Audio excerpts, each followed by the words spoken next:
नेवला बने और नेवला बनकर युद्ध करें। बोले नेवला जाता है समय समय पर बूटी लेके आ जाता है, आप भी गृहस्थी से समय निकाल निकाल कर संतों का दर्शन और भगवान के कथा की और नाम की बूटी लेते रहोगे तो आप भी इस संसार सागर को पछाड़ कर आप भी मोक्ष के अधिकारी बन जाओगे, अन्यथा आप हार जाओगे। हारना नहीं है, जीतना है। बूटी लेते रहो, बच्चों को पढ़ाओ लिखाओ, डॉक्टर बनाओ, इंजीनियर बनाओ, पायलट बनाओ, बहुत बड़ा वैज्ञानिक बनाओ, बहुत बड़ा साइंटिस्ट बने आपका बेटा, वैज्ञानिक बने, मिसाइल बनाए, सब कुछ करे, पर सब कुछ करते हुए भी अपने बच्चों को ये संस्कार दीजिए कि बेटा तुम्हें सब कुछ तो करना है, पर सब कुछ करते हुए भगवान को नहीं भूलना। करो सब कुछ पर भगवान को याद रखे।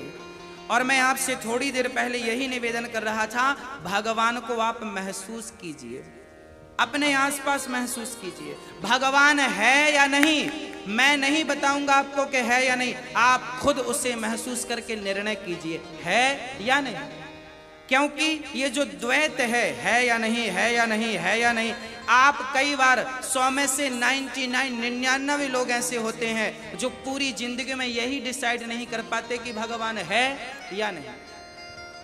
मैं आज आपको निर्णय यही कहूंगा कि आप खुद डिसीजन लीजिए, आप खुद महसूस करिए, आप खुद भगवान को चुनौती दीजिए, हे प्रभु आप हैं तो फिर बताओ कि आप हो, आप खुद मुझे बताओ, क्योंकि मैं थोड़ी जान सकता हूं आपको। आपको वही जान सकता है जिसे आप जनाना चाहें। भगवान जनाएंगे तो हम जान पाएंगे, नहीं हमारी क्या ताकत, हमारी क्या हैसियत कि हम उसे जान सकें। आप प्रार्थना करो, हे बिहारी जी आप हो, हमारा मन बार बार कह रहा है आप हो या नहीं, हो या नहीं। भाई आप जमाने से तो कह लेंगे, जमाने से तो लड़ लेंगे, मन से कैसे लड़ेंगे। आपका मन कहता है भगवान है, महाराज जी बोल रहे हैं हमने तो नहीं देखा भगवान, अब है कि नहीं, है कि नहीं, है कि नहीं। भाई या नहीं है ये मान लो, या है ये मान लो। नहीं है ये तो लोग माने ही बैठे हैं। अब आप महसूस कर लीजिए, आप भगवान से कहिए, आप किसी से ना कहिए, आप भगवान से कहिए, बिहारी जी से कहिए, जगन्नाथ जी से कहिए कि प्रभु आप हैं, मुझे तो विश्वास है पर मेरा मन बार बार कह रहा है, संदेह कर रहा है, प्रभु मेरे मन के संदेह को दूर कर दीजिए और आप मुझे अपना साक्षात्कार करा दीजिए। जब भगवान का साक्षात्कार आपको हो जाएगा तो सदा सदा के लिए जो संदेह है वो मिट जाएगा और आप विश्वास, आपका विश्वास फिर दृढ़ विश्वास में बदल जाएगा। अभी तो केवल विश्वास है, जबकि भगवान को पाने के लिए विश्वास नहीं, क्या चाहिए, मंत्र जाप मम दृढ़ विश्वास, दृढ़ विश्वास चाहिए, दृढ़ विश्वास बनाइए, वो दृढ़ विश्वास। बिहारी जी से कहिए, बिहारी जी मैं आपकी शरण ग्रहण करता हूं, आप मुझे महसूस कराइए, मुझे कुछ दिखाइए। जैसे आप कहते ना गुरुजी हमें कोई निशानी दीजिए, हाँ निशानी दीजिए। आप अपनों के पास जाते हैं तो आप अपने आप को निशानी देते हैं। जब वो चीज, जैसे आपकी माँ ने आपको ये वस्तु दी, ये वस्तु दे दी माँ ने, अब आप इसको जब भी देखेंगे तो याद किसकी आएगी, माँ की, क्योंकि माँ ने दी। बस जैसे माँ हमें याद के तौर पर ये देती है, मुंह दिखाई सास बहू को देती है ना, शादी के बाद मुंह दिखाई नैंग बोलते हैं, नैंग। हाँ उस पायल दी सास ने तो पायल जब देखोगी सास की याद आएगी, पति ने अंगूठी दी, अंगूठी देखोगी पति की याद आएगी। हाँ ससुर ने आपको बाले दिए, उसे देखोगे बाप ससुर की याद आएगी। माँ ने हार दिया, हार देखोगी तो माँ की। ऐसे ही भगवान से भी कुछ मांगा करो आप, हे प्रभु आप हमें अपना एहसास दीजिए। वस्तुएं ना मांग लेना, सोना चांदी हीरा मोती ये तो सब कौड़ी के मोल की हैं, इनकी कोई कीमत नहीं है। कल जब हम बंसीवट संतों का दर्शन करने गए और संतों ने हमें कहा, एक संत ने कहा हम ये राशन नहीं लेंगे आप ले जाओ, तब हमें लगा कि देखो ये कितने अमीर हैं, इनके सामने टाटा अंबानी आ जाएं तो वो भी बौने हैं इनके सामने। हाँ या ना भाई, जिसे कुछ चाहिए ही नहीं तो आपके पास अरबों की प्रॉपर्टी है, किस काम की? लिया ही नहीं उन्होंने, चाहिए ही नहीं, अब बने रहो आप टाटा अंबानी, क्या फर्क पड़ता है? हम सब बौने हैं भक्तों, हम सब दो कौड़ी के हैं भक्तों के सामने, दो कौड़ी के। हम माया के लोलुप लोग हैं, माया के पीछे भागने वाले लोग हैं, और वो संत माया के नहीं, वो तो माधव के पीछे भाग रहे हैं। हम में और उनमें यही अंतर है, हम माया के पीछे भाग रहे हैं और वो माधव के पीछे भाग रहे हैं, बस इतना अंतर। हमारी कीमत उनके सामने दो कौड़ी की है, हम दो कौड़ी के लोग हैं, बस ये समझिए, कोई औकात नहीं है हमारी। हम अपने आप को महाराजा मान रहे हैं, उनके सामने तुम कुछ नहीं हो, वो तो भगवान ही उनके सामने सब है। इसलिए भगवत भक्ति ही आपको अमीर बना सकती है। ऐसी अमीरी आएगी कि दुनिया के अमीर लोग भी आपके सामने बौने नजर आएंगे। यही तो अमीर है। छोटी रेखा खींची है, आपको बड़ी रेखा खींचनी है, अपने आप वो रेखा छोटी हो जाएगी। अपने आप को बड़ा कर दो, सब छोटा हो जाएगा। बस अपने आप को भक्त बना लो, सब छोटा हो जाएगा। अभी तक सब बड़ा बड़ा दिख रहा है, फलाने बड़े हैं, उनके पास ये है, फलाने ना, ये सब बड़े इसलिए बने दिख रहे हैं क्योंकि तुमने अभी छोटा अपने आप को बना रखा है। बड़ा बनाइए, भागवत कहती है तुम बड़े बनाओ। बड़ा कैसे? भागवत कहती है अहम ब्रह्मास्मि, तुम ब्रह्म हो, तुम बड़े हो, पर तुमने अपने आप को छोटा बना रखा है तो कोई क्या करे? तुम वो हो जिसके भीतर भगवान समाया है, समा सकता है, पर तुम मानने को तैयार नहीं। तुम क्लियर, इसलिए आज मैंने कह दिया पहले क्लियर कर लो, अपने आप क्लियर कर लो, भगवान से प्रार्थना कर लो, प्रभु अपना एहसास दो। और जब वो एहसास दिलाएंगे अपना, वो आप अपने आप को महसूस कराएंगे, या तो सपने में आकर दिलाएंगे एहसास, या तो प्रत्यक्ष आपको महसूस हो जाएगा कि परमात्मा है। और जब हो जाए तो फिर पीछे पड़ जाना, अब बस कंफर्म है। हाँ मैया, आज तेरे लाला ने मटकी तोड़ दी। मैया ने कहा मटकी मेरे घर से ले जाना, सारा मक्खन भी खा लिया। अच्छा, भगवान गोपियों के घर माखन क्यों खाते हैं? क्योंकि गोपियां मन की बड़ी सुंदर है। ये जो शिकायत करती है ना, शिकायत विकायत कुछ नहीं है, ये तो बहाना था दर्शन का। एक बात बताऊं, आपको भी बहानेबाज बनना पड़ेगा। भगवान भी बहानेबाज हैं, कहते ना कांटा कांटा से निकलता है। भगवान बड़े बहानेबाज है, वो मैंने आज फर्स्ट में ही बता दिया। ध्रुव को, प्रहलाद को बहाने से तारा। तुम भी बहानेबाज बन जाओ। वृंदावन आया करो दर्शन करने। क्यों आए हो? प्रभु आए हैं यमुना स्नान करने, आप भक्तों की धूल मस्तक पर रखने आए हैं, ये बहाना है। गोपियां बहाना लेकर जाती हैं। मैया तेरे लाला ने माखन खाया। एक सखी तो मैया से बात करती है, सुन मैया यहाँ देख, यहाँ तेरा लाला कहाँ है? सो रहा। अरे सो रहा, जगा। अब मैया आवाज लगा रही। मैया बड़ी भोली है ना, यशोदा। लाला, कन्हैया, ओ कन्हैया। मैया दौड़ी दौड़े, कन्हैया सो रहे थे वैसे ही उठ के आ गए। कमर में करधन है, पांव में पायल है, शरीर में कुछ भी कपड़े नहीं है, यूं ही आ गए दौड़े छोटे से कन्हैया। मैया कहा है गौ? ओ लाला देख तो सही, ये सखियां तेरी शिकायत करवे आई हैं। कौन सी शिकायत कर रही है मैया? तैने मटकी तोड़ी। अब एक सखी ने क्या किया, मैया को अपनी बातों में लगा लिया। मैया आज तेरे लाला ने मटकी तोड़ी, ऐसा किया वैसा किया। और बाकी जो सखियां थी वो कन्हैया को टुकुर टुकुर देख रही थी। भगवान की प्रतिमा इतनी सुंदर है तो आप कल्पना तो कर लें कि वो साक्षात कितने सुंदर होंगे। जिनकी मूर्ति, बिहारी जी कितने सुंदर हैं, काले हैं बिहारी जी। काली लड़की से कोई शादी नहीं करता, और लड़की भी काले लड़के को पसंद नहीं करती, काला है। हाँ, लड़की को भी लड़का गोरा चाहिए, लड़के को भी लड़की गोरी चाहिए, पर बिहारी जी काले हैं। और काले होने पर भी सवेरे से रात के 10 बजे तक बराबर भीड़ रहती है भक्तों की। काले हैं तो इतने सुंदर हैं, गोरे होते तो ना जाने क्या करते। हाँ, इस दुनिया में जगन्नाथ भगवान काले हैं, बिहारी जी काले हैं, द्वारिकाधीश जी काले हैं। काले हैं तो इतनी भीड़ लगी है। हाँ, गोरे होते तो क्या होता। इसलिए जब उनका विग्रह का स्वरूप काले होकर वो ऐसे हैं, तो गोपियों के सामने जब खड़े होंगे तो क्या गोपियों की नजर हट रही होगी? मैया बार बार अब बातों में सखी लगाई, फिर मैया ऐ सखी बात कर वे आई है कि लाला के घूर वे आई है। अब सखी बोली मैया, अब दूसरी सखी बात कर रही है, दूसरी धक्का तू भी तो बात कर, मैं भी तो देखूं। मैया मुख को देखती जा रही है। अब दूसरी बात करी तो वो लाला को निहारवे लगी। एक सखी ने कन्हैया से कहा, सुन, माखन आज ही निकाला है, आज आना माखन खाने। सच्ची बात यह थी, शिकायत करने नहीं, कृष्ण को निमंत्रण देने जाती थी। हमारे घर आना।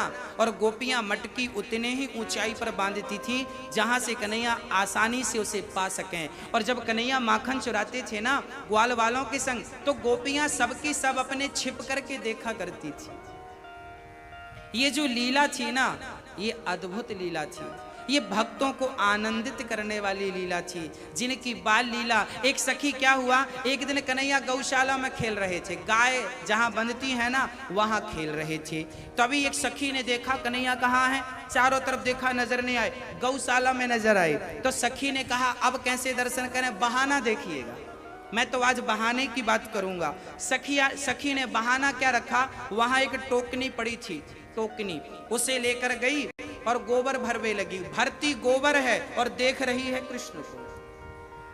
हाँ, और भर गया तो देखते देखते कब टोकनी ज्यादा भर ली। अब बुला रही है, कन्हैया यहाँ आओ। क्या है? बोले लाला ये गोबर ज्यादा भर गया है, थोड़ा तुम उठवा दो। तो कन्हैया हाथ लगवाते हैं, उसके सिर पे रखवाते हैं और वो कन्हैया को देखती है। आहा, क्या प्यारा सा वो ब्रह्म जिसकी झलक पाने को लोग तरसते हैं, आज वो सखियों को गोबर उठवा रहा। क्या है ये? इस लीला को देखकर ब्रह्मा भी मोहित हो गए, इंद्र भी मोहित हो गए। ये लीला, ऐसी मधुर लीला। अब वो सखी गई और गोबर फेंक के आई, फिर आ गई, ए लाला। फिर से उसे अच्छा लगने लगा, फिर बुलाई, लाला आओ। कन्हैया बोले सुन, तू बार बार गोबर उठवा रही है, हम गोबर उठाएंगे, तू का देवेगी? गोपी बोली तो को का चाहिए? कन्हैया बोले मोकू तो केवल माखन को गोला चाहिए। अच्छा ठीक है, तो मैं आज तुम आना, हम तुम्हें माखन खवाएंगे, बढ़िया गोला माखन का लौंदा। अच्छा। कन्हैया बोले सुन, मैंने पहली बार भी एक टोकनी उठवाई और अब ये दूसरी बार 2 गोले हो गए। ठीक है 2 गोले। वो गई फेंक के आ गई, फिर आ गई। कन्हैया बोले अब 3। ठीक है, कन्हैया ने 3 उंगली आगे कर ली, 3 भूल ना जाए, उंगली आगे। फिर चौथी बार आई, भगवान ने कहा 4, ये 4 उंगली आगे, अंगूठा दबा रखा। अब 5वीं बार फेंक के आ गई, उसे अच्छा लग रहा, 5। अब 6, 7, 8। अब भगवान के दोनों हाथ ऐसे हो गए, ऐसे। अब भगवान ने 11वीं बार उठाया। कन्हैया ने कहा अब मैं कैसे हिसाब करूं? तब गोपी ने कहा मैं 11वां टीका लगा देती हूं तेरे माथे पे गोबर का। तो गोबर उठाया और टीका लगा दिया। बोले 5 ये 11वां ये, 11 लौंदा। फिर 12वां दूसरा टीका, 13वां चौथा, 5 15वां 16वां 17वां 18वां 20वां 25वां, पूरे मुंह पे टीका टीका, गोबर गोबर हो गया पूरा मुंह। अब कन्हैया ने हाथ यूं कर रखे हैं और मुंह पे पूरा, और समय दिया सखी ने शाम को 5 बजे का। 5 बजे अइयो, जितने टीके लगे हैं सारा गोला मिलेगा। अब कन्हैया ऐसे ही चले गए घर, हाथ भी ऐसे नहीं कर रहे हैं, हिसाब ना बिगड़ जाए, ऐसे करके घर पहुंचे हैं। मैया बोली लाला, मैया ने देखा हाथ ऐसे और पूरा शरीर, मैया को लगा लाला को भूत तो ना लग गए। अब मैया दौड़ी, ओ लाला तेरे हाथ में क्या है गो, हाथ ऐसी कर, क्या हो गया? मैया ने हाथ पकड़ के उंगलियों को मोड़ा। मैया हिसाब तो इन्हें चौपट कर दियो, हाथ मत पकड़ियो, हिसाब। भाई भगवान ने फिर ऐसे कर लियो। मैया ने जल्दी से अपनी साड़ी ली, लाला को गोद में बिठाया, दारी के तने गोबर गणेश बना रखो है और पूरा गोबर साफ कर दिया। ज्यों गोबर साफ किया कन्हैया लगे रोने, भगवान रोवे लगे। भगवान मैया तैने सारो हिसाब चौपट कर दियो, सारो हिसाब चौपट कर दियो। मैया बोली लाला दारी को बता तो सही का हिसाब चौपट है गयो, का है गयो, मुझको पतो ना है। ओ मैया 5 गोला ये, 5 गोला ये, बाकी जितने टीका उतने गोला। अब मैया बोली राम राम राम राम राम, तू बताइयो तो सही कौन सी सखी ने तो ये लालच दियो है। अब कन्हैया जब बताते हैं और शाम को जब जाते हैं तो कन्हैया जाते हैं तो सखी के घर रोने लगते हैं। का है गो, सखी दौड़ी दौड़ी आई, क्या हो गया कन्हैया, क्या हुआ, क्या हुआ मेरे गोविंद बोलो तो सही। कहा आज मैया ने सारा गोबर पहुंच दिया, बस इतना ही हिसाब बचा है, बाकी सब खत्म हो गया। उसने कहा कन्हैया तुम्हें हिसाब पता हो ना हो, हमें हिसाब पता है, तुम्हें जितना लगे सारी मटकियों को। आज गोपी ने सारी मटकियों को, देखो कितनी सुंदर बात छिपी है यहाँ पर। उसके घर जितना मक्खन था, जितना दही था, जितना दूध था, जितने उसने मिठाई पेड़े इमरती सब बना, सब कुछ दे दिया। कन्हैया तुमने जितना हिसाब कर रखा था उससे ज्यादा मैं देती हूँ, तुम्हें जो खाना है खा लो, सब कुछ। भगवान को ना हिसाब किताब से नहीं, भगवान को तो समर्पण करना सीखना चाहिए। प्रभु मैं आपको 2 नहीं, 4 नहीं, 10 नहीं, 100 नहीं, जो भी मेरे पास है मैं वो समर्पित कर रहा हूँ। तेरा तुझको अर्पण क्या लागे मेरा, यही है समर्पण। और गोपियों ने समर्पण किया, भगवान को प्राप्त कर लिया, सब कुछ लुटा दिया गोपियों ने भगवान के लिए। ऐसे हमें भी क्या करना चाहिए, हमें भी भगवान के लिए सर्वस्व अर्पण करने का भाव रखना चाहिए। और हम तो यही कहते हैं कि जब बुढ़ापा आ जाए तो आप बेटा बेटी को उनका अधिकार देकर, उनका हक देकर, अब बचा आपका शरीर तो आप अपने आप को भगवान के चरणों में डाल दो। प्रभु मैं ही आपका हो जाता हूँ, संपत्ति की तो भगवान को जरूरत है ही नहीं, तो अपने आप को भगवान के चरणों में समर्पण कर देना ही समर्पण करना है। अब भगवान बड़ी अद्भुत लीला करते हैं और गोपियां मक्खन खवाती हैं भगवान को। इसका तात्पर्य यह भी है कि भगवान को खिलाया कैसे जाए। तब तो भगवान गोद में बैठकर खाते थे, आज भगवान तो गोद में बैठकर नहीं खाएंगे, तो आज कैसे खाएंगे। आज भगवान दीन दुखियों के रूप में खाएंगे, जरूरतमंदों के रूप में खाएंगे। भाई पेड़ की जड़ में पानी हम डालते हैं तो पेड़ के पत्तों तक अपने आप पहुंच जाता है।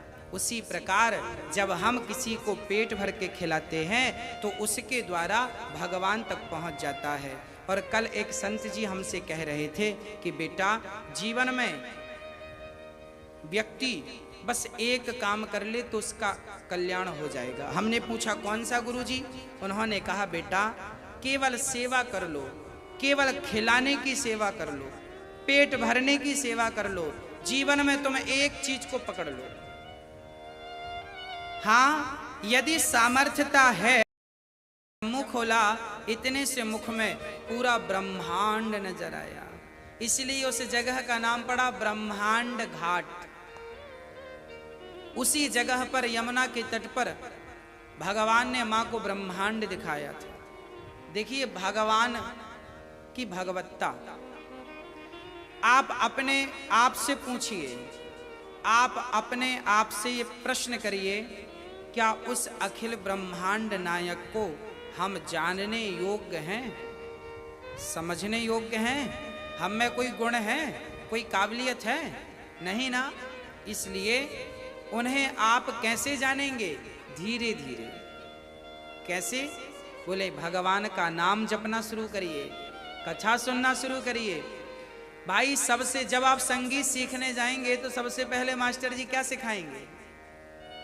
मास्टर जी सिखाएंगे सा रे गा मा, सारे गामा पाधा नि सा, सारे गामा पाधा नि सा, सा नी धा पा मा गा रे सा सिखाएं। इसी को बार बार सारे गामा पाधा नि सा, सारे गामा पाधा नि सा नी धा पा मा गा रे सब सिखाएंगे। ये पहली शुरुआत। जैसे संगीत की शुरुआत होती है सारे गामा पाधा नि सा, तबले की शुरुआत होती है, तबला कोई सीखने जाए तो मात्राएं सिखाई जाएंगी। पहले कौन सी मात्रा सिखाई जाती है? 3 ताल सिखाई जाती, 16 मात्रा, 16 मात्रा सिखाई जाती है। जब ये सीख जाओगे, धा धिन धा धा धिन धा धिन धा, सब सीख जाओगे, फिर आगे का कोर्स। उसी प्रकार जब भक्ति की क्लास में एंट्री करोगे तो पहले क्या सिखाया जाएगा? नाम जपना, कथा सुनना। अच्छा, हमने सारे गामा पाधा, आप इंग्लिश पढ़ने जाओगे तो पहले क्या सिखाया जाएगा? इंग्लिश पढ़ने जाओगे तो 26 अक्षर ABCDEFGHIJK सब सिखाया जाएगा। हिंदी पढ़ने जाओगे 52 अक्षर पहले का खा गा घा पढ़ो। उसी प्रकार भक्ति की क्लास में एंट्री करना चाहते हो तो पहली पढ़ाई है कीर्तन करो, सारे गामा पा धा नी सा का खूब रियाज करो, ABCD खूब पढ़ो, फिर समझ में आएगी इससे कैसे शब्द बनाने हैं, कैसे क्या, वो बाद में समझ में आएगा। पहले तुम्हें नाम जप करो, कथा सुनो, फिर तुम्हें कण कण में भगवान बाद में नजर आ जाएगा। अब डायरेक्ट कोई पहली बार संगीत पढ़ने गया और बोले हमसे गाना गाने आने लगे, भाई पहले सीखो, सुर पकड़ना सीखो, ताल पकड़ना सीखो। पहले दिन में तो नहीं आएगा ना साहब। ABCD पहले दिन में तो आप सेंटेंस बनाना नहीं सीख जाएंगे। हाँ, इंग्लिश बोलना पहले दिन तो नहीं सीख जाएंगे। धीरे धीरे करत करत अभ्यास के जड़मती हो तो सुजान, रसरी आवत जात है सिल पर पड़त निशान। धीरे धीरे करते रहो, करते रहो, भजन करते रहो। राम राम राम राम राम राम सीताराम सीताराम सीताराम सीताराम जपते रहो। कब तक? बोले जब तक सीताराम कणकण में नजर ना आने लगे तब तक सीताराम जपते रहो। राधे श्याम राधे श्याम राधे श्याम राधे श्याम राधे श्याम जपते रहो। कब तक? बोले जब तक कणकण में नजर ना आने लगे तब तक जपते रहो। यही पढ़ाई है, यही भक्ति का कोर्स है। ये जो गुरु जी कहते हैं ना, मंत्र देते हैं, फिर आपसे कहते हैं जाप करना, आप कहते हैं जाप करने से क्या होगा? भाई साहब ये कोर्स है, इतना करोगे तब आगे का आएगा। होमवर्क ही आपने नहीं किया, मास्टर जी क्या पढ़ा दें आपको? होमवर्क करिए। आपको जो कीर्तन करने का बोला जाता है ये होमवर्क है। होमवर्क पूरा कीजिए। कथा सुनने का बोला जाता है, ये हम सबका होमवर्क है। काम करते हुए वर्क करने को ही होमवर्क कहते हैं। घर पे ही रह के अपना वर्क करो, होमवर्क है। काम करते रहो, भगवान का चिंतन करते रहो, नाम कथा सब। एक दिन भगवान श्री कृष्ण राजा परीक्षित ने कहा, यशोदा माँ पिछले जन्म में क्या थी? तब कहा ये धरा और वसु थे। स्तनों का दान किया माँ यशोदा ने, संतों को भोजन कराया, संतों को भोजन कराया था यशोदा ने अपने स्तनों को बेच करके, दान करके। सामने वाले ने कहा तुम बहुत सुंदर हो, तुम अपने स्तन मुझे दे दो, तो मैं तुम्हें संत सेवा के लिए जो पैसे चाहिए थे 2 रुपए, उस 2 रुपए के लिए धरा ने अपने स्तनों का बलिदान दे दिया। काट कर, सामने वाली की नीयत बिगड़ गई, पर धरा तो सच्ची थी, काट कर दे दिया, ले तेरा पेट भरता है, ले ले। जब अपने स्तनों को दान करके और संत का भोजन कराया तो संत से भगवंत प्रकट हो गए और कहा कि अगले जन्म में मैं आपका स्तन पान करूंगा, दूध पीऊंगा, क्योंकि आपका मन निर्मल है। बस निर्मल मन जन सो मोहि पावा।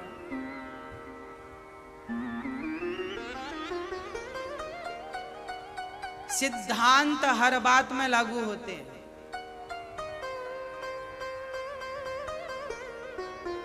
आप जब पढ़ेंगे, जब आप इंग्लिश पढ़ेंगे ना, तो सबसे पहले आपको सिंगुलर पढ़ाया जाएगा, प्लूरल पढ़ाया जाएगा, है ना? सिंगुलर क्या है? एक वचन। प्लूरल क्या है? बहुवचन। जब आप इंग्लिश पढ़ेंगे तो सबसे पहले सिंगुलर और प्लूरल पढ़ाया जाएगा। क्यों? क्योंकि आखिरी सांस तक ये सिंगुलर और प्लूरल आपके काम आएगा। ये सिद्धांत है, हाँ या ना? तीन ही काल होते हैं, भूतकाल, भविष्यकाल, वर्तमान काल। वर्तमान काल राहुल था, भूतकाल, राहुल है, वर्तमान काल, राहुल होगा, भविष्य काल। पूरी दुनिया इन तीन कालों पर ही टिकी है, हाँ या ना? कहीं भी आपको पढ़ाया जाएगा, कहीं भी बात कही जाएगी कालों की, था, है और होगा, ये तीनों चीज ये बताती हैं कि आप किस काल की बात कर रहे हैं। तात्पर्य क्या है? आप लाख पंडित बन जाओ पर कालों का ज्ञान होना चाहिए। वो काल अपना काम करेगा, उसका गणित चलता रहेगा, हर बात में वो घुसा है, काल घुसा है और सिंगुलर घुसा है, प्लूरल घुसा है। हाँ, बस इसी तरह हर बात में घुसा है। उसी प्रकार आप कोई भी बात करिए, कहीं की भी बात करिए, हर जगह भगवान बैठे हैं। बस उन्हें ये सिंगुलर है या प्लूरल है पकड़ना आपको पड़ेगा। हाँ, ये भूतकाल की बात है या भविष्यकाल की बात है, आपको पकड़ना पड़ेगा। उसी प्रकार भगवान तो सब जगह घुसा बैठा है, कण कण में, पकड़ना आपको पड़ेगा, आपको ही पकड़ना पड़ेगा। भगवान हैं, यशोदा को पुत्र के रूप में प्राप्त हो गए, पकड़ लीजिए। सिद्धांत नहीं बदलेगा, ABCD वही रहेगी, काखा गाघा वही रहेगा, सारे गामा पाधानी सा वही रहेगा, बस सिद्धांत वही रहेंगे। आपको दान करने से भगवान मिलेगा, भगवान मिलेगा, पर सिद्धांत है दान का। आपको भगवान मिलेगा, सिद्धांत है सत्य का, सत्यम ब्रूयात प्रियम ब्रूयात, सत्य बोलिए भगवान मिलेगा, दान करिए भगवान मिलेगा, किसी के संग कपट ना करिए, निंदा ना करिए। ये क्या है? ये सूत्र है, ये सब जगह काम आएंगे, पूरी जिंदगी काम। सच बोलने का सूत्र सब जगह काम आएगा। सच बोलिए, आएगा, आना है। प्रिय भक्तों, सिद्धांत को पकड़ के चलेंगे तो आगे चल पाएंगे। पकड़ लीजिए, मां यशोदा ने दान किया, कन्हैया मिल गए। आज दही मंथन कर रही हैं, कन्हैया कह रहे हैं, एकदा गृहदासीसु यशोदानंद गेहिनी कर्मांतर नियुक्तासु निर्ममंथ स्वयं दधी। मां यशोदा अपने लाला को अपने हाथ से मक्खन निकाल कर खवाती, किसी के भरोसे नहीं। लाखों दास दासियां थी पर कन्हैया की सेवा खुद करती थी। आप भी अपने घर पर समय निकालो, ठाकुर जी को खुद स्नान कराओ, ठाकुर जी को खुद कपड़े पहनाओ, भगवान जी की खूब सेवा करो, अपने हाथ से आरती उतारो, अपने हाथ से भोग लगाओ, अपने हाथ से सुलाओ। आप स्वयं भरोसे ना रहना, बाकी के काम किसी पर टाल दो, भक्ति अपने खुद करो। मां से दूध मांगा, मां ने दूध पिलाया, चूल्हे का दूध फनने लगा तो लाला को छोड़ के दूध तारवे गई। तब तक क्या हुआ, सारी मटकियों को चट चट करके कन्हैया ने तोड़ डाली। कन्हैया को बड़ा गुस्सा आया, मटकी तोड़ दिया मेरे सास के हाथ की, सारी मटकियों को तोड़ दिया। आहा, अब तो मैया लाठी लेके दौड़ रही है। कल हम जब संतों का दर्शन करने गए ना, तो हमारे संग एक ब्रजवासी थे। हाँ, और वो ब्रजवासी कन्हैया को गाली दे रहे थे। हाँ, जानते हो क्यों?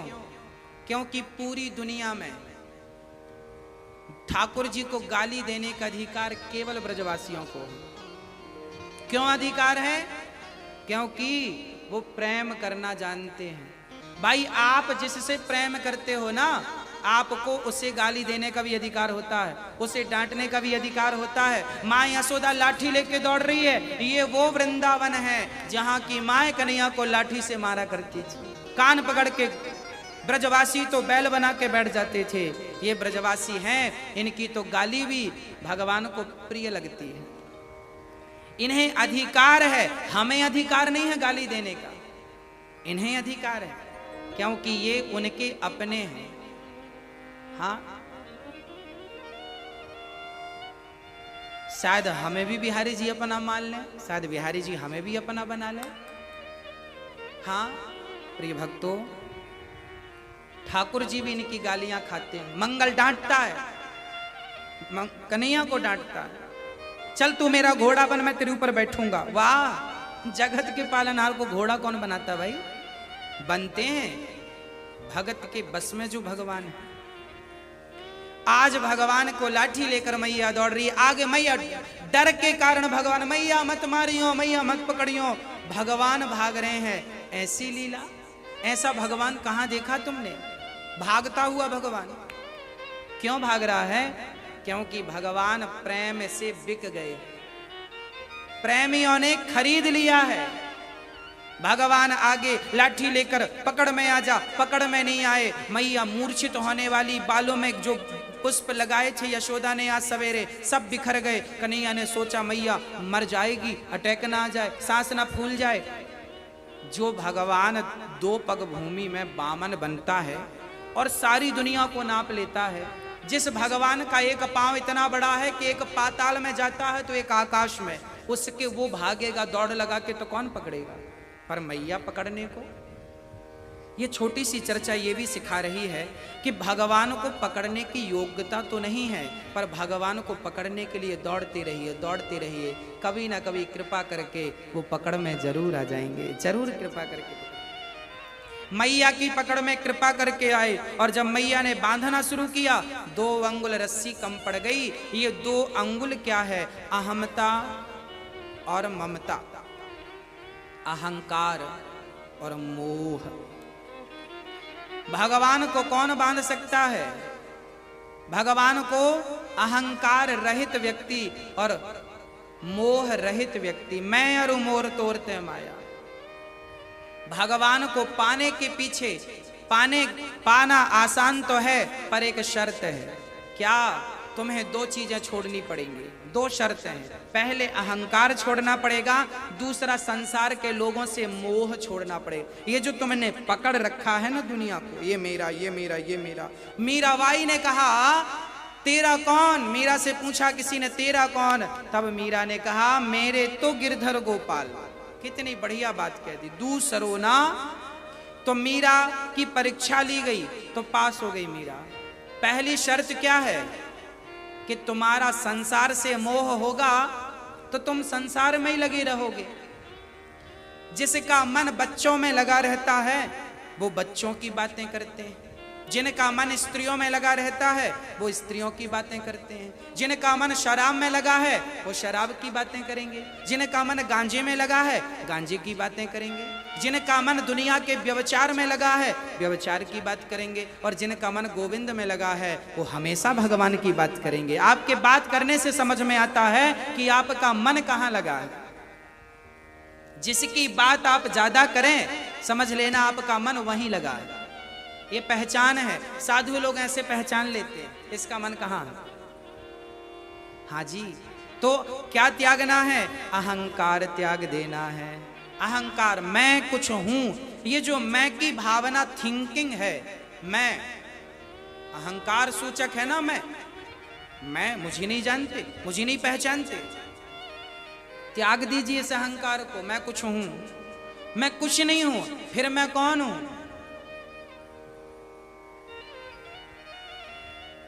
मैं एक तिनका हूं, तिनका। जब भी मंदिर जाया करो एक छोटा सा तिनका अपने हाथ में लेकर जाया करो, तिनका। भगवान बोलेंगे तिनका लेकर आए हो? क्यों? कह देना प्रभु लेकर नहीं आया, तिनका बन करके आया हूं। भगवान को पत्ता बहुत पसंद है। कौन सा पत्ता? पत्ता छोटा होता है ना, अर्थात तुम छोटे बन जाओ। जो छोटा बन जाता है भगवान उससे गले लगा लेते हैं, और जो बड़ा बना, रावण छोटा नहीं बना, पूरी टाइम नहीं बना, इसलिए गली गली पुतले जल रहे हैं उसके। और विभीषण छोटा बन गया तो आज लंका का राजा बना बैठा है। छोटा बनोगे तो राजा बनोगे, और बड़े बन के घूमोगे तो तुम राजा क्यों ना रहो, रावण जैसे मिट्टी में मिल जाओगे। मरा तो कोई आग देने वाला? 1 लाख बेटा थे रावण के, 1.25 लाख नाती थे, पत्नियां ढेर थी, पर फिर भी मरा कोई आग लगाने वाला नहीं। विभीषण ने आग लगाई, खुद की संतान ने नहीं लगाई। क्यों? बड़ा बना रहा। इसलिए बड़े ना बनो, छोटी बन जाओ। हाँ, मैंने कुछ किया, मुझे नहीं जानते। हाँ साहब, अकड़ खत्म कर लो। बिल्कुल, मैं कई बार ये बात कथा में कहता हूं, ये दास कई बार ये निवेदन आपसे कर चुका है कि हम सभी का अस्तित्व क्या है, हम सभी का होना क्या है, हम सबकी पहचान क्या है, हम सबकी औकात क्या है, वो मैं आपको बता दूं। अभी मेरा वजन 80 किलो, अभी मेरा वजन, एक दिन मैंने देखा था, मेरा वजन 75 किलो था। 75 किलो। अभी मेरा वजन 75 किलो है। फिर आपका वजन कितना है? 50 किलो, 60 किलो, 70 किलो, 80 किलो, किसी का 100 किलो भी, किसी का 40 किलो। ठीक है, होगा। अच्छा, आप कहते हो मैं ये हूं, मैं वो हूं। तुम्हारी सच्चाई ये नहीं है जो दिख रही है। सच्चाई जो है वो दिखाई नहीं पड़ती। आज हम दिखा रहे हैं सच्चाई क्या है। जब हम मरते हैं तो 75 किलो का अनिरुद्धाचार्य, हाँ, जब जाएंगे प्राण तो क्या होगा जानते हो? 25 रुपए का घड़ा होगा, उसके भीतर राख पड़ी होगी। राख का वजन कितना होगा साहब? आधा किलो भी नहीं होगा। फूंक मारोगे उड़ जाएगा। यही अनिरुद्धाचार्य की औकात है, आपकी नहीं कह सकता कुछ। हम सबको एक दिन मिट्टी बन के उड़ जाना है, और बातें हम लोग ऐसी करते हैं जैसे कभी मरेंगे ही नहीं। हाँ, ऐसा लगता है बातें सुनकर लोगों की, ये कभी नहीं मरेगा, ये जिंदा अमर कौआ खा के आया है, मरेगी। क्यों? ये अहंकार। किस बात का ईगो है? किस बात का? हाँ, घमंड है, एटीट्यूड है। सरल बन जाओ, सहज बन जाओ, नम्र बन जाओ, अहंकार रहित बन जाओ। भगवान ही सब कुछ है करता धरता, तुम कुछ भी नहीं हो। ये उंगली का एग्जाम्पल मैं सदा दिया करता हूँ। ये उंगली भी यदि मैं हिला रहा हूँ तो मेरे कन्हैया की मर्जी से वो नहीं चाहेगा तो उंगली भी नहीं हिलती। पैरालाइसिस हो जाता है, लकवा मार जाता है, कहाँ हिलती है उंगली बताओ? जब तक ये हाथ पांव हिल रहे हैं ना, गोविंद की बड़ी कृपा है। नहीं हिलेंगे, समझ लेना उस अंग से कृपा की दृष्टि हट गई, बस खत्म। अंग तो होगा, काम नहीं करेगा। हाथ है, काम नहीं करता। इसलिए बड़ी बातें ना किया करो।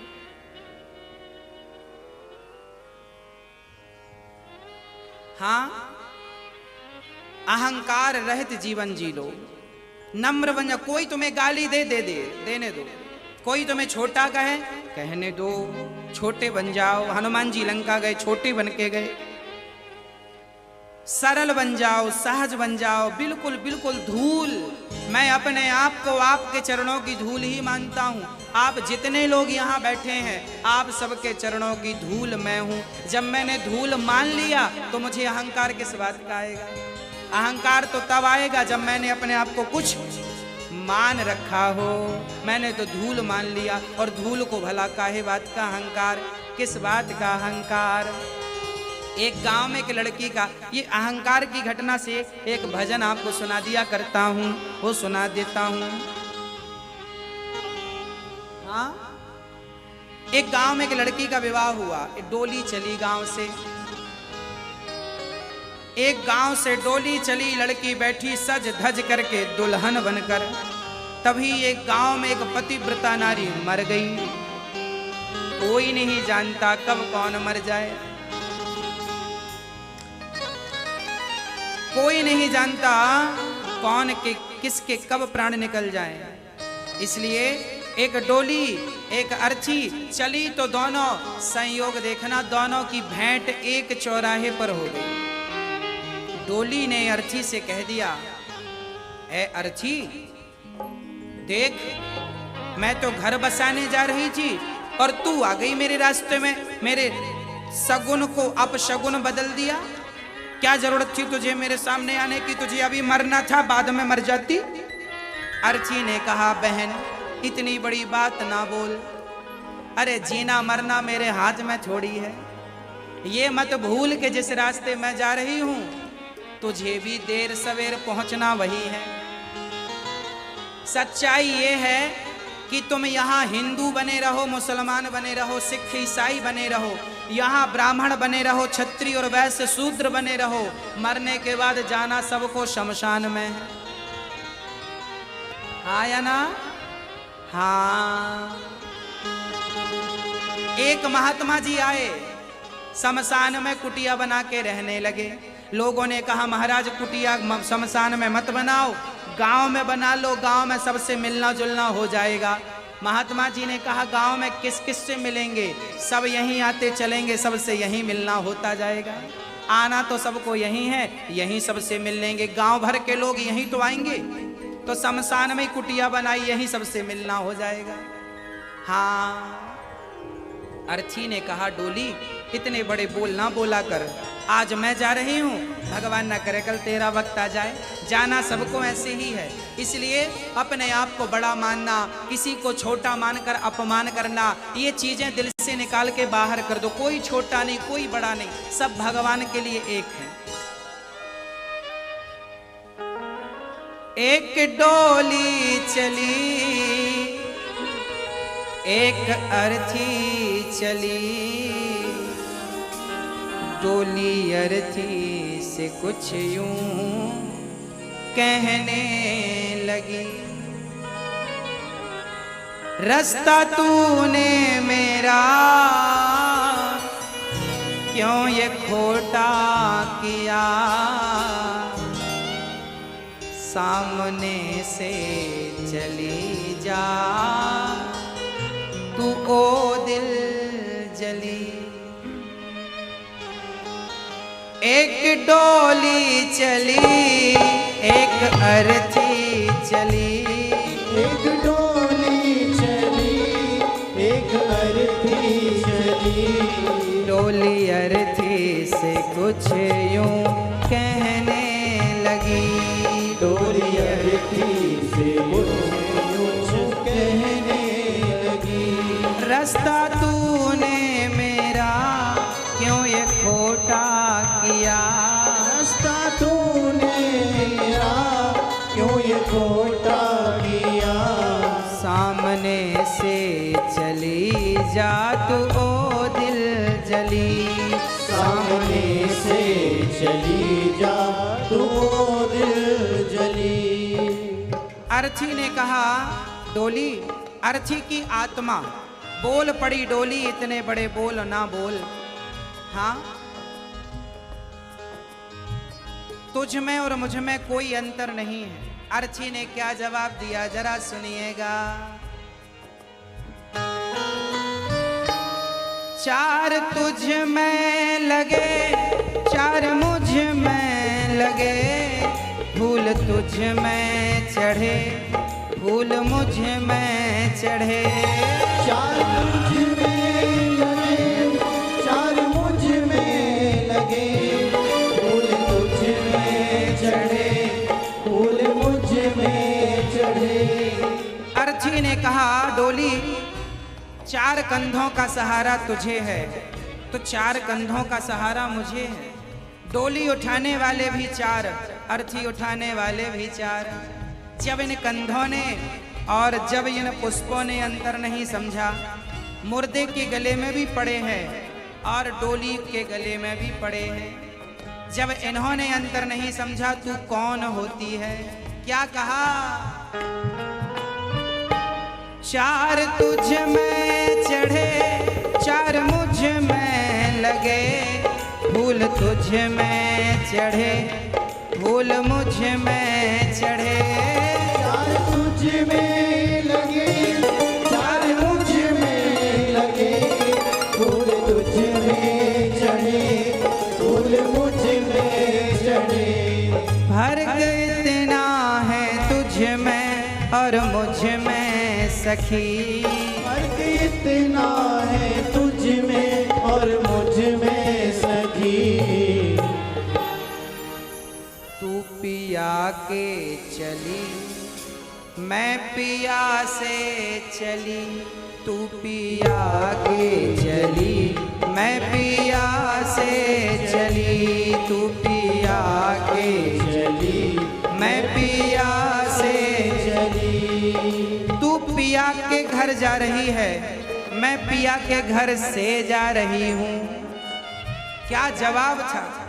और सुन क्या अंतर है तुझ में मुझ में, जरा अर्थी ने कहा। मांग तेरी भरी मांग मेरी भरी, चूड़ी तेरी हरी चूड़ी मेरी हरी।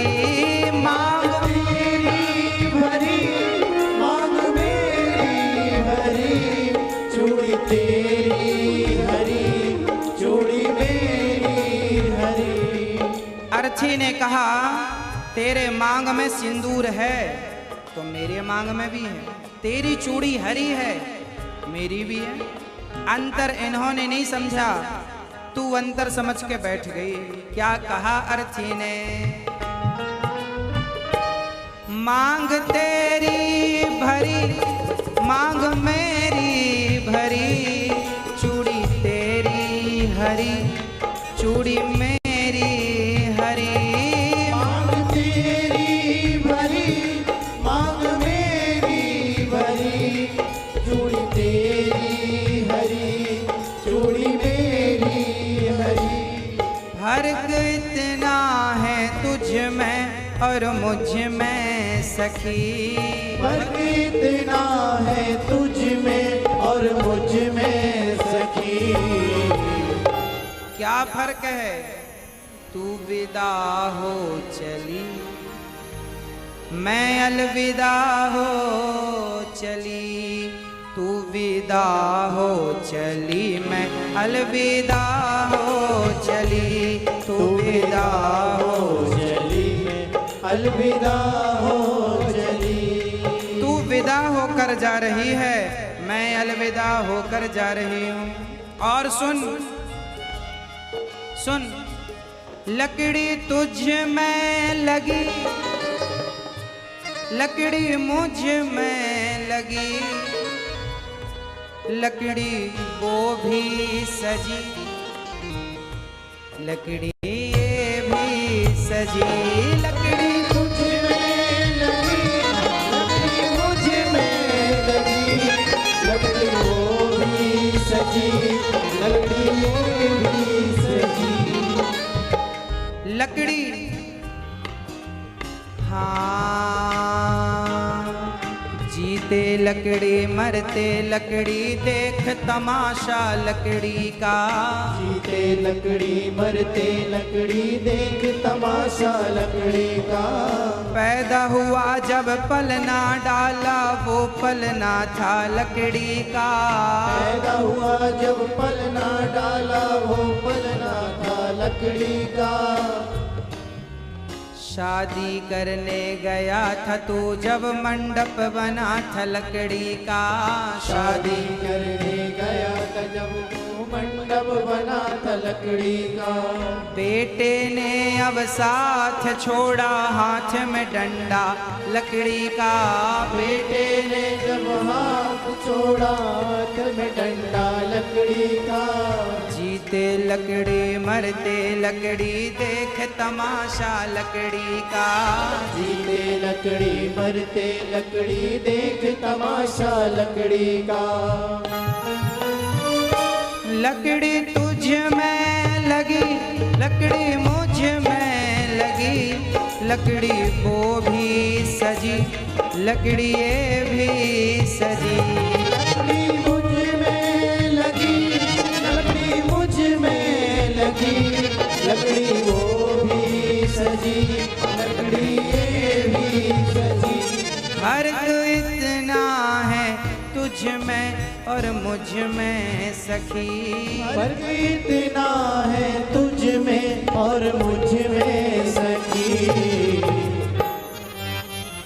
तू लकड़ी से चली मैं लकड़ी में जली, तू लकड़ी से चली मैं लकड़ी में जली तू लकड़ी से जली मैं लकड़ी में जली तू घर बसाने चली मैं घर बसा के चली तू जहाँ मैं चली मैं जहाँ से चली तू जहाँ मैं चली मैं जहाँ से चली।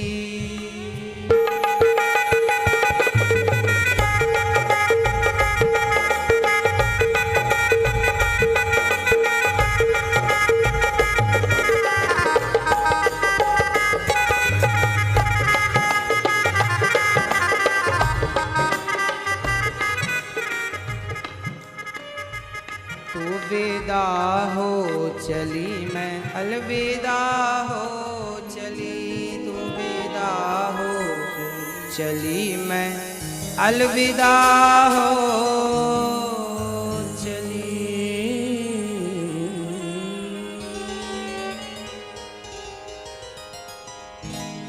श्री भगवान का यही कहना है कि अहंकार रहित जीवन अच्छा होता।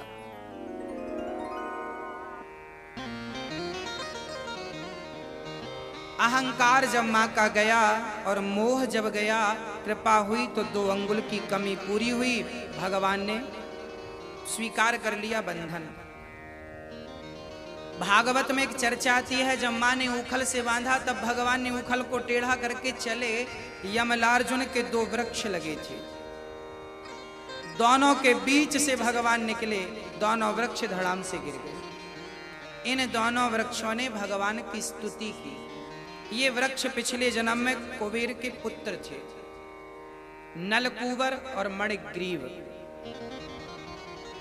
धन के मद में चूर थे, बड़ों का आदर करना भूल गए थे। तब नारद जी ने श्राप दे दिया। एक बार ये निर्वस्त्र होके स्नान कर रहे थे सरोवर में, नारद जी निकले तो नारद जी को देखकर भी इन्होंने कपड़े नहीं पहने और अपमान करते रहे। तब नारद जी ने श्राप दे दिया कि तुम इतने पद पर होकर पद की गरिमा न समझते हुए संतों का तिरस्कार कर रहे हो। अरे कोई अज्ञानी आदमी संतों का अपमान करे तो बात समझ में आती है, ये तो जानता ही नहीं। पर कोई जानकार जो संतों की महिमा जानता हो, भगवान की महिमा जानता हो, वो उस नाम का और उस संतों की महिमा को आलोचना करे, संतों की महिमा की आलोचना, तो क्या होगा? परिणाम वही हुआ, श्राप मिल गया, वृक्ष बन जाओ। खड़े हैं, उद्धार कैसे होगा? क्षमा मांगी। नारद जी ने कहा कृष्ण अवतार होगा, जब उखल बीच से निकलेगा तब तुम्हारा उद्धार होगा। दोनों वृक्षों के बीच से निकला, भगवान ने यमलार्जुन का उद्धार किया।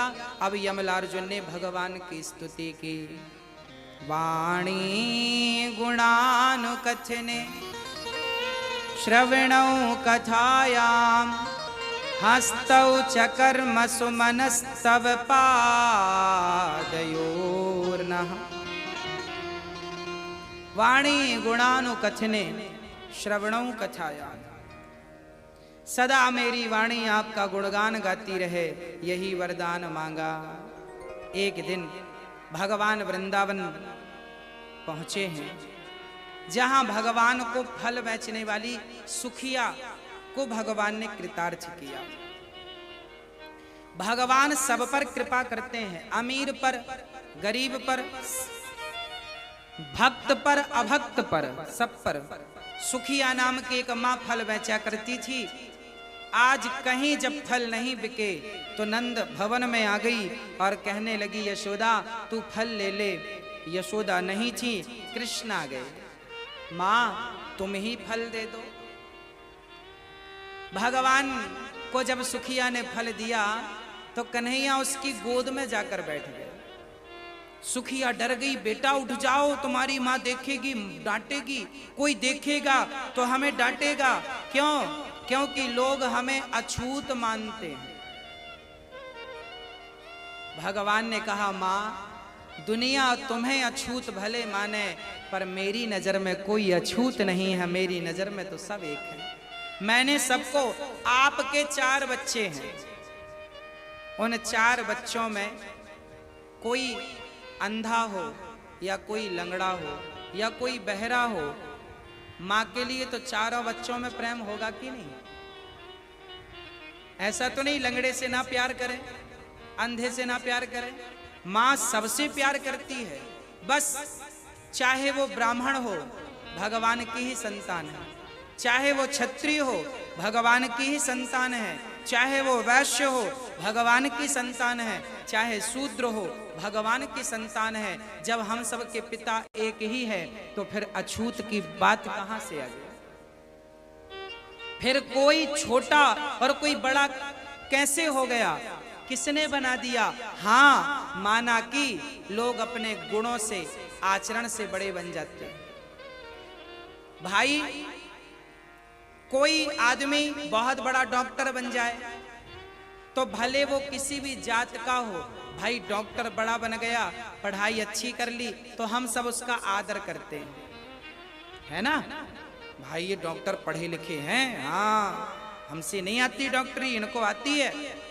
वो डॉक्टर भले शूद्र जात का हो, पर डॉक्टर अच्छा है तो हम सब आदर करेंगे कि सम्मान करेंगे कि सम्मान करेंगे। वो भले छोटी नीच जात का हो, भगवान के लिए कोई भी जात नीच नहीं है। इंसानों ने ये नीच जात और ऊंच जात का भेद कर रखा है, इंसानों ने कर रखा है, भगवान ने ये भेद नहीं रखा। भगवान ने तो शबरी को हृदय से लगाया और निषाद जंगली कोल भील थे, गले लगाया है निषाद को भरत जी ने और राम जी ने। कोई छुआछूत नहीं मानी। हाँ, कोई ज्यादा विद्वान हो जाए, डॉक्टर पढ़ लिख के बड़ा, अब हम सब उसका आदर करेंगे।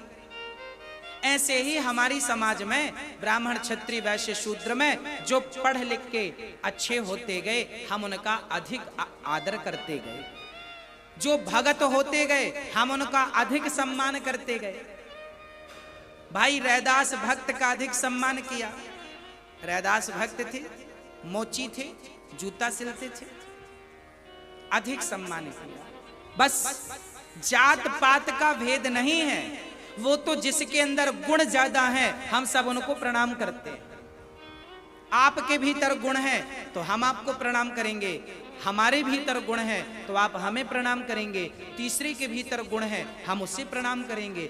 जात से कोई ऊंचा नहीं हुआ, जात से कोई नीचा नहीं हुआ। व्यक्ति का गुण जैसा होता है, संस्कार वैसे होते हैं। गुण जैसा होता है, जितना अच्छे गुण आपके भीतर होंगे आप उतने पूजनीय बन जाएंगे। आप किसी भी जात के हैं मायने नहीं रखता। रैदास भक्त मोची थे, जूता सिलते थे, पर भक्ति करी तो हम सबके पूजनीय हो गए। मीराबाई क्षत्रिय थी, जात की क्षत्रिय थी, क्षत्रियों की बेटी थी। हाँ, क्या हुआ? वो मीराबाई हम सबकी पूजनीय हो गई कि नहीं? माता शबरी शूद्र जात की थी, हम सबके लिए वंदनीय हो गई कि नहीं? मतलब जात से कोई वंदनीय नहीं हुआ। जब आपके भीतर भक्ति और प्रेम जागा भगवान के प्रति, आचरण अच्छे जागे, तो आप सबके लिए वंदनीय हो गए, पूजनीय हो गए। आपके जात से आपको पूजनीय नहीं माना जाता, आपके आचरण से, आपके गुणों से आपको पूजनीय माना जाएगा। ये बात आज भी लागू है, कल के लिए भी लागू रहेगी, पहले भी ये बात लागू थी। शास्त्रों की बातों को कोई सही ढंग से ना समझता है ना सही ढंग से पेश करता है, इसलिए कंफ्यूजन पैदा हो जाता है। जातवाद की दीवारें खड़ी हो जाती हैं, जातवाद पर दंगे हो जाते हैं अज्ञानवश। भगवान ने अघासुर वत्सासुर का उद्धार किया। एक दिन भगवान कढ़ी, सारे ब्रजवासी भगवान को भोजन करा रहे थे। आहा, सारे लोग भोजन करा रहे, सब भोजन कर रहे। मंगल नाम का एक भक्त था, बड़ा गरीब था, कुछ बना नहीं, उसके घर लाया नहीं। भगवान के अंदर कुछ छिपता नहीं है, मंगल के अंदर भाव जागा कि मैं भी कुछ लाया होता तो कन्हैया को अपने हाथों से खिलाता। विडंबना कुछ लाया नहीं। भगवान समझ गए आप क्या सोच रहे हैं, ये भी भगवान जानते हैं। करने की तो छोड़ दो, सोच अभी आप क्या सोच रहे हैं सब जान रहे हैं, वो सब जानते हैं, भीतर ही तो बैठे हैं। मंगल ने सोचा मैं भगवान को कुछ खिलाऊं, पर लाया तो कुछ नहीं हो, क्या खिलाऊं। घर चला गया। भगवान ने कहा मंगल क्या लाए, कुछ नहीं, लेकर आओ। घर गया, माँ क्या बनाया है। माँ ने कहा कुछ नहीं बनाया, परसों कढ़ी बनाई थी सो रखी है, दे दो। मिट्टी के बर्तन में कढ़ी लेकर मंगल चल पड़ा। रास्ते भर सोचता गया ये बासी कढ़ी कृष्ण को खवाऊंगा, बीमार पड़ गए तो कढ़ी क्या करूं, खुद पी लूं।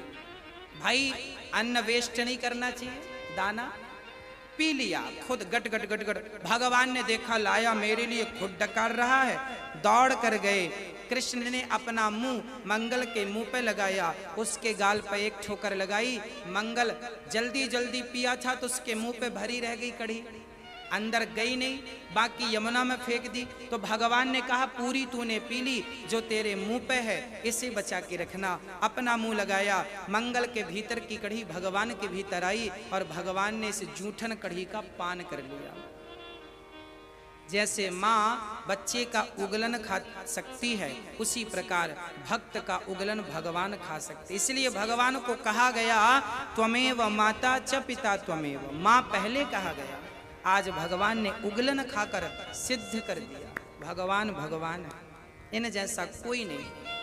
इस दृश्य को ब्रह्मा ने देखा, बछड़े ब्रजवासियों को चुरा लिया। संदेह हो गया ये कैसा भगवान जूठन खाता फिरता है। भगवान पर तो ब्रह्मा को भी संदेह था ये कैसा। बाद में भगवान खुद ब्रह्मा बछड़े और ब्रजवासी बन गए और ब्रह्मा ने फिर भगवान की स्तुति की। नवमीड्यते ब्रबपु से दडिदंबर आया 40 श्लोकों में। राधा रानी से कृष्ण का विवाह कराया, तब भांडीव वन में तब भगवान ने क्षमा किया। धैनुकासुर और कालिया नाग और प्रलंबासुर पर भगवान ने कृपा की। इसके बाद गोपियों ने सुंदर भगवान की सुंदरता का वर्णन किया। भगवान गोपियां निर्वस्त्र होकर नहाती थी तो एक दिन कपड़े चुरा लिए, जिसे चीर हरण कहते हैं। भगवान ही चीर चुरा सकते हैं। चीर किसे कहते हैं, वस्त्र किसे कहते हैं। गीता में लिखा है शरीर को ही वस्त्र कहा गया, वासांसि जीर्णानि यथा विहाय। शरीर को वस्त्र कहा गया है। आत्मा आज ये कपड़ा पहनती है, कल दूसरा वस्त्र, तो भगवान ही हम सबके वस्त्रों को हरण कर सकते हैं। हाँ, तो गोपियों का वही वस्त्र चुरा लिया और आज गोपियों का वस्त्र भगवान ने वापस कर दिया, क्योंकि वो निर्वस्त्र होकर स्नान कर रही। भगवान ने इस परंपरा को स्टॉप कर दिया ताकि ये बढ़ ना जाए और रोक दिया। अब क्या होता है कि भगवान यज्ञ पत्नियों पर कृपा करते हैं और 56 भोग माँ ने बनाई। अब मैया से कहते हैं मैया मोको भोजन कराए दे, ये 56 भोग तैने बना रखे हैं। मैया बोली लाला मैं तो को ना खवाऊं, इंद्र की पूजा करूं। मैया इंद्र की पूजा काई क्यों करे। बोले बेटा 56 भोग वाको लगावे तो पानी बरसाए इंद्र देवता, पानी बरसाए तो गैया घास खावे और फिर घर में लाला दूध है जाए, इसलिए हम तो यहाँ की पूजा करें। भगवान बोले मैया तो जो पूजा करें इंद्र भगवान की, वाई के घर खेत में पानी बरसे का, बाजू वाले के घर में खेत में पानी ना बरसे। मैया बोली बेटा मैं मोको तेरी बात समझ में ना रही है, तो एक काम कर, तो जल्दी से जाके बाबा से बात कर। अब बाबा के पास कन्हैया गए और कन्हैया ने कह दिया कर्मणा जायते जंतुः कर्मणैव विलीयते, सुखम दुखम भयम क्षेमम कर्मणैवाभिपद्यते।